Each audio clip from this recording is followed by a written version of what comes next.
हो रही है, जहाँ पे वो ग्रसित हो रहा है, जहाँ पे वो किसी भी तरह की पीड़ा में है, अगर आप उसको मंत्र की ताकत देते हो तो उसको ताकत मिलती है और वो आपको आशीर्वाद देता है। इसलिए मंत्र की ताकत बहुत ज्यादा इंपॉर्टेंट है। इसलिए मंत्रों का जाप करिए। और साथ ही साथ देखिए, सुंदर, हम लोग कह रहे हैं कि सच में सुंदर लग रहा है और वो लग भी रहा है, लेकिन एक चीज और भी है। जब किसी की डेथ होती है या जब कोई सेंसिटिव उसमें होता है, तो वो जो ऊर्जाएं निकल रही होती है वो अच्छी नहीं होती है। तो ये जो ऊर्जा निकल रही है, और साइंस भी ये मानता है कि यहाँ पे अल्ट्रावायलेट किरणें निकल रही है जो हमारे लिए उचित नहीं है। राइट। तो ये जो एनर्जी है ये हमारे लिए अच्छी नहीं है, इसलिए ये एनर्जी नकारात्मक भी है। ऊपर दूसरी तरफ आप साधु संतों से जाके पूछो तो वो कहेंगे अरे ये टाइम तो हमारी साधना को प्रकाष्ठा तक पहुंचाने का है, हमारे मंत्र सिद्ध करने का है, सिद्धियां प्राप्त करने का। वहीं दूसरी तरफ ये गर्भवती महिलाओं के लिए बिल्कुल भी अच्छा समय नहीं है। तो बेसिकली ये साधना के लिए बहुत उचित समय है। आप साधना में जाएं, आपको आपकी साधना सिद्धियों की तरफ बढ़ेगी।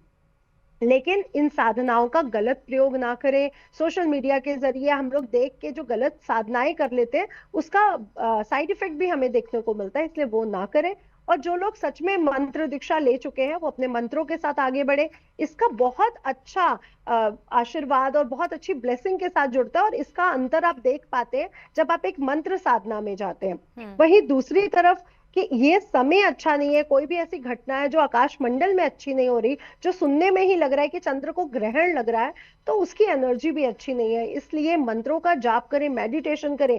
अगर आप मेडिटेशन करते हो, कुंडलिनी जागृत करते हो, तो इससे आपके चंद्रमा को बल मिलता है और आपका आत्मविश्वास, आपका डिप्रेशन, एंजाइटी दूर होता है, आपका मन स्ट्रांग होता है, क्योंकि चंद्रमा मन के स्वामी है। इसलिए आपका मन स्ट्रांग होता है। इसलिए अपने मन को स्ट्रांग करें इस समय। जी। अच्छा, एक सवाल मेरे जहन में आई है, वो ये आया है कि चंद्र ग्रहण या सूतक लगने से पहले मंदिर के कपाट बंद हो गए हैं। ये भी कहा जा रहा है कि घर में आपके मंदिर है और जो मूर्तियां हैं भगवान की उनको भी लाल कपड़ा या पीले कपड़े से ढक दिया जाए।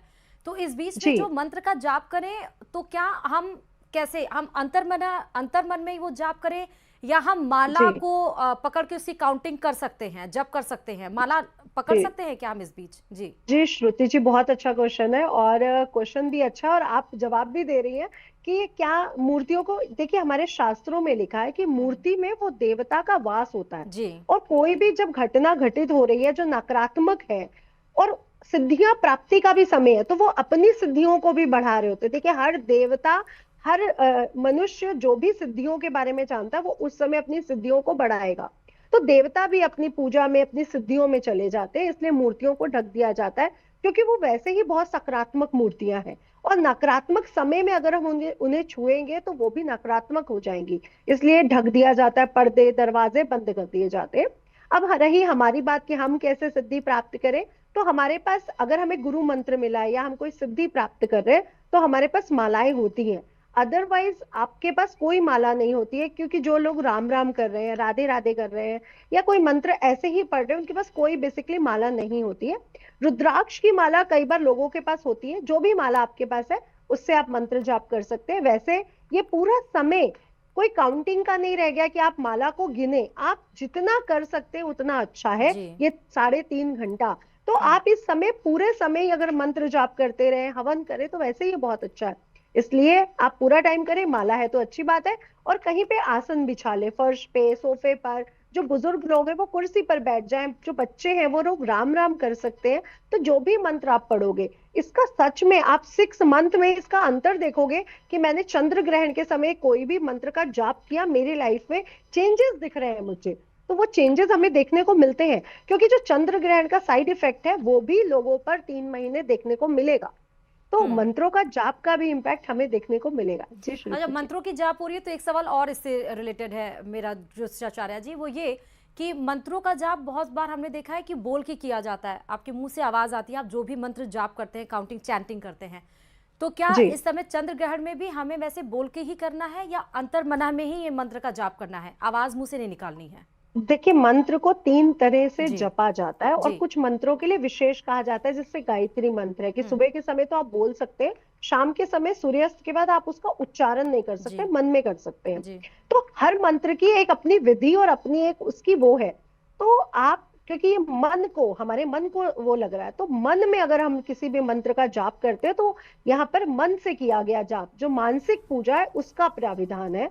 जो हम्म। बोल कर की जाने वाली पूजा है उसका प्राविधान नहीं है। हम्म। दूसरा मैं कहना चाहूंगी कि हर मंत्र जब जितना ज्यादा नाभि से बोला जाएगा वो उतना ऊर्जात्मक हो जाएगा। और कोई मंत्र अगर गले में यानी मन में बोला जाएगा वो नाभि से कम ऊर्जात्मक होगा। और जो मंत्र मन मुंह से बोला जाता है, क्योंकि गुरु मंत्र और जो विशेष मंत्र होते हैं वो मुंह से नहीं बोले जा सकते, हम्म। इसलिए उसकी ऊर्जा और कम हो जाती है। हाँ, नॉर्मल जो चीजें हैं, ओम नमः शिवाय, हनुमान चालीसा, वो आप बोल बोल के कर सकते हैं, लेकिन हर मंत्र बोल के नहीं किया जा सकता। और इसलिए आज की रात को भी मन के देवता की पूजा कर रहे तो मानसिक मंत्रों का जाप करिए, मानसिक पूजा करिए। जी। जैसे गणेश चतुर्थी के दिन एक विशेष भगवान गणेश जी की एक मंत्र का जाप होता है, तो चंद्र ग्रहण के दिन भी क्या कोई विशेष मंत्र का जाप है निशा जी? जी, जैसे चंद्र को ग्रहण लग रहा है तो हम्म। ओम श्राम श्रीम श्रोम सहा चंद्रमसे नमः का आप जाप कर सकते हैं। ओम सोमाय नमः का जाप कर सकते हैं। ओम चंद्रशेखराय नमः का जाप कर सकते हैं। ओम चंद्राय नमः का जाप कर सकते हैं। वैसे उसका जो वैदिक मंत्र है वो ओम श्राम श्रीम श्रोम सा चंद्रमसे नमः है, इसका जाप करिए। अदरवाइज आप ओम नमः शिवाय, क्योंकि चंद्र देवता शिव जी से जुड़े हुए, जी। उन्होंने अपने मस्तक पे उनको धारण किया हुआ है, हम्म। तो उनका भी जाप कर सकते हैं। और साथ ही साथ अगर आज के दिन आप गजेंद्र मोक्ष पढ़ते हैं, विष्णु सहस्त्र नाम पढ़ते हैं, क्योंकि कहीं ना कहीं विष्णु जी कृष्ण जी भी चंद्र देवता से जुड़े हुए हैं, हम्म। इसलिए उनके जाप से भी आपको अच्छे रिजल्ट मिलते हैं। और गजेंद्र मोक्ष क्या है? गजेंद्र मोक्ष है कि हाथी का मुख जो मगरमच्छ है उसके मुंह में फंस जाता है, तो वो हम्म। गजेंद्र मोक्ष का पाठ करता है और विष्णु जी उसको छुड़वा देते हैं। हम्म। तो जब भी आप किसी ऐसी परिस्थिति में घुस पड़ गए हो जी। जहां पे मृत्यु भी है और आप बच भी सकते हो, क्योंकि चंद्रमा को ग्रसित किया गया है, तो हम्म। गजेंद्र मोक्ष का पाठ इस समय बहुत ज्यादा वो हो जाता है। जो लोग जेल यात्रा है या कोई कोर्ट केस चल रहा है या उनको लग रहा है हमें जेल तो नहीं हो जाएगी, या बहुत ज्यादा डिप्रेशन एंजाइटी से जूझ रहे हैं कि मेरे पास इतना इनकम टैक्स आ जाएगा या पैसे की कोई रेड पड़ जाएगी, उनके लिए इस समय गजेंद्र मोक्ष का पाठ बहुत शुभ रहने वाला है। और जिनका हेल्थ प्रॉब्लम है वो अगर महामृत्युंजय करते हैं तो उनके लिए बहुत अच्छा रहेगा कि इस समय आप महामृत्युंजय का जाप करें। जी।